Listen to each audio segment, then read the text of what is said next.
राष्ट्रसंत Vidyaniketan primary school Umarkhed, class 7th, subject science, and our unit name is motion, force and work.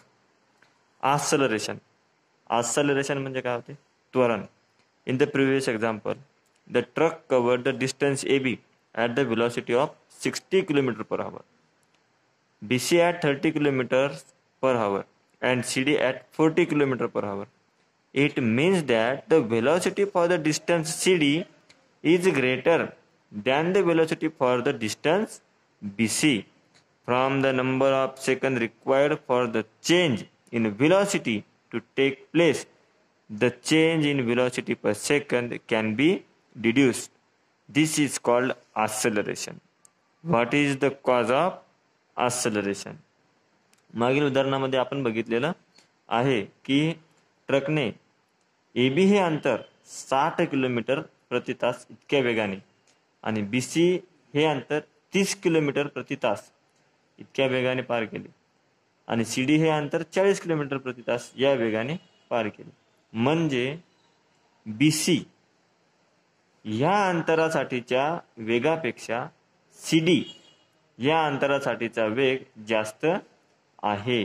कारण BC हे अंतर 30 kilometre प्रति तास आहे आणि CD हे अंतर किती आहे? 40 किलोमीटर प्रति तास. म्हणजे BC पेक्षा CD हे अंतर जास्त वेगाने पार केलेले आहे. वेगातील हा जो बदल आहे किती सेकंदामध्ये होतो त्यावरून प्रति सेकंदात होणारा वेगातील बदल काढता येतो. यालाच त्वरण असे म्हणतात. आता इथं प्रश्न केलेला आहे आपण आपल्याला, what is the cause of acceleration. मग हे जे त्वरण कशामुळे घडते म्हणते. You know that the truck driver increases or decreases the velocity of the truck by means of the accelerator.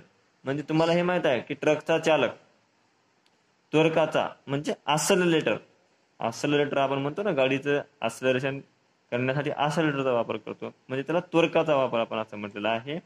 या त्वरकाचा वापर करून वेग जास्त किंवा कमी करत असतो हे आपल्याला माहित आहे.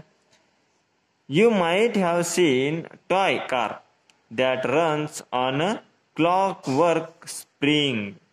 तुम्ही खेळण्यातली गाडी बघितली असेल, मोटार, तर हे स्प्रिंगवर चालणारी असते.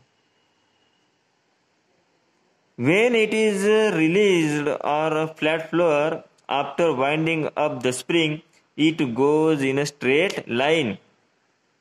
मग ही जी स्प्रिंगवर जाणारी मोटार असते तेव्हा सपाट जमिनीवर चावी देऊन सोडल्यास काय होते? ती सरळ जाते.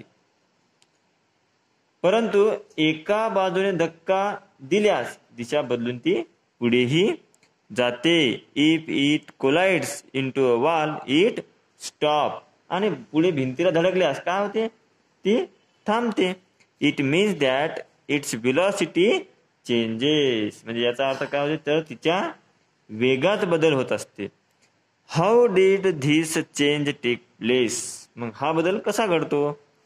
It happens because the car comes into contact with something external to it. मग हा जो वेगातला बदल आहे कशामुळे घडतो? तर त्या मोटारीचा बाहेरील कशाशी तरी संपर्क आल्याने हे घडत असते. ऑन अ फुटबॉल ग्राउंड, म्हणजे फुटबॉलचं जे मैदान असते त्याच्यावर पहा हे खेळ कसा असतो फुटबॉलचा. On a football ground, how does the direction of the ball moving in a straight line change. म्हणजे फुटबॉलच्या मैदानावर सरळ जात असणाऱ्या चेंडूची दिशा कशी बदलते? We see some player changing its direction by kicking it. एखादा खेळाडू काय करतो? तो चेंडू पायाने ढकलून त्याची दिशा बदलताना आपण पाहतो. When it's direction changes the velocity of the ball changes. That is to say an acceleration take place. दिशा बदलण्यामुळे चेंडूचा काय बदलतो? वेगही बदलतो. म्हणजेच काय घडतं? तिथं त्वरण घडत असते. The interaction that brings about the acceleration is called force. Force act on a body. मग हे जे त्वरण घडणारे जे काही आंतरक्रिया आहेत तिलाच बल असे म्हणतात. हे बल वस्तूवर कार्य करत असते. The unit of acceleration is metre per second square. मग हे जे त्वरण आहे या सदिश राशीचे एकक काय आहे तर मीटर पर सेकंड स्क्वेअर असे आहे. Take a glass of marble and let it roll on a big smooth table top. एका मोठ्या गुळगुळीत पृष्ठभागाच्या टेबलावर काचेची खेळातील गोटी घेऊन ती घरंगळत जाऊ द्या म्हणते. After some time its velocity will decreases and it will stop.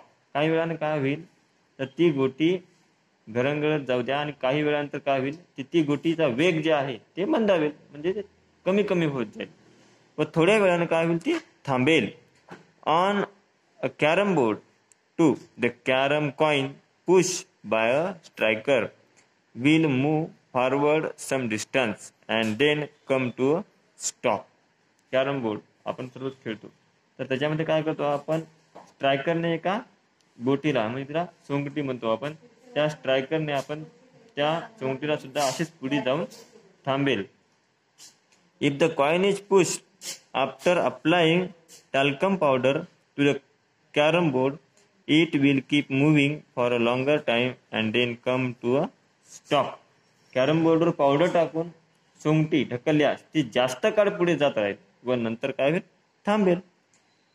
What can we infer from this. यावरून काय लक्षात येते आपल्या the velocity of the coin decreases due to the force of friction and the coin stop. म्हणजे घर्षण बलामुळे सोंगटीचा वेग कमी होतो व सोंगटी थांबते.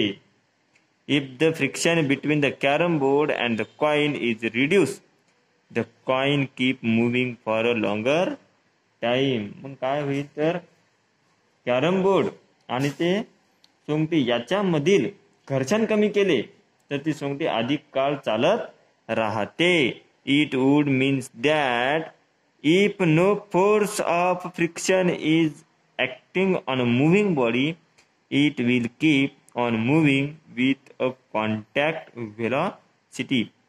It will moving with a constant velocity.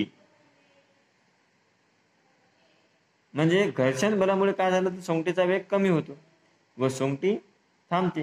पण कॅरम बोर्ड व सोंगटी यांच्यामध्ये जर घर्षण कमी केलं तर काय होईल सोंगटी अधिक काळ चालत राहते. म्हणजेच एखाद्या गतिमान वस्तूवर कोणतेही घर्षण बल कार्य करत नसेल तर ती वस्तू एकसारख्या वेगाने चालत राहील. The scientist sir Isaac Newton was the first to study force and the resulting acceleration. बल आणि त्यामुळे घडणाऱ्या त्वरणासंबंधीचा अभ्यास प्रथम सर आयझॅक न्यूटन या शास्त्रज्ञाने केला. Newton's first law of motion. मग त्यांनी गतिविषयकचा एक पहिला नियम सांगितलेला आहे.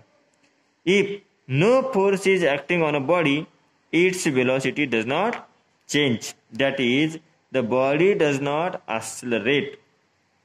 In the other word if a body is stationary it will remain stationery.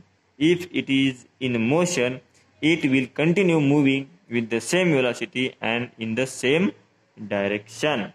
म्हणजे न्यूटनचा गतिविषयक पहिला नियम काय आहे तर एखाद्या वस्तूवर जर बल कार्य करत नसेल तर त्या वस्तूचा वेग बदलत नाही अर्थात त्या वस्तूचे त्वरणच घडत नाही. वेगळ्या शब्दात सांगायचे म्हटलं तर बल लावले नसता वस्तू जर स्थिर असेल तर ती स्थिरच राहील. तिला गती असेल तर ती एकाच वेगाने व दिशेने सतत पुढे जात राहील.